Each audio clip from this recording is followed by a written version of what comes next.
எங்க தாத்தா, பாட்டி வந்து farmers. So bank loan try பண்ண எல்லாருக்கும் தெரியும். அக்ரிகல்ச்சர் லேண்ட் வந்து கொலேட்ரல் எடுக்க மாட்டாங்க. செகண்ட் திங் எங்க அப்பா வந்து like is not like doing a business, filing is high TR, so and so stuff. So அப்பாவோடதும் நான் யூஸ் பண்ண முடியாது. It's only one resource like me. So what can I do? What my 7 years of experience in the industry can help me? So I approached few banks, but அது வந்து எனக்கு கிடைக்கல.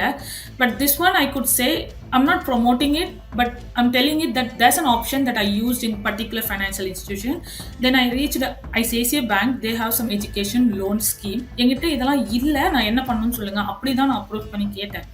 நான் இதெல்லாம் கொடுக்க முடியாது, இதெல்லாம் கொடுக்க முடியாதுன்னு சொன்னீங்கன்னா உங்க மேல ஃபர்ஸ்ட் ஒரு ட்ரஸ்ட் வராது. நீங்க எப்படி காசை வாங்கிட்டு குடுப்பீங்க அப்படின்றது. சோ நான் சொன்னேன், என்னோட கிரெடிட் ஹிஸ்டரி பாருங்க. சோ நான் கட்டுவனா இல்லையான்றது உங்களுக்கு அதிலேயே தெரிஞ்சிடும் இல்லையா அப்படின்னு சொல்லிட்டு நான் அந்த ஆர்கியூ பண்ணி தான் என்னோட லோன் அப்ரூவல் வாங்கினேன். அஃப்கோர்ஸ் நான் எவ்வளவு எக்ஸ்பெக்ட் பண்ணனோ அதுல எனக்கு 80% தான் கிடைச்சது. பேலன்ஸ் 20% நான் என்னோட சேவிங்ஸ் வந்து போட்டுட்டேன்.